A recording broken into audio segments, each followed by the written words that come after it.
بسم اللہ الرحمن الرحیم۔ السلام علیکم ورحمۃ اللہ وبرکاتہ۔ رسول اللہ صلی اللہ علیہ وسلم کا دیدار۔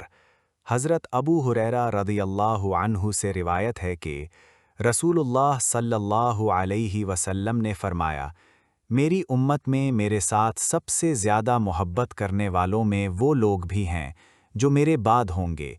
ان میں سے ہر ایک یہ چاہتا ہوگا کہ کاش اپنے اہل و عیال اور مال کی قربانی دے کر مجھے دیکھ لے۔ صحیح مسلم، حدیث نمبر 7145۔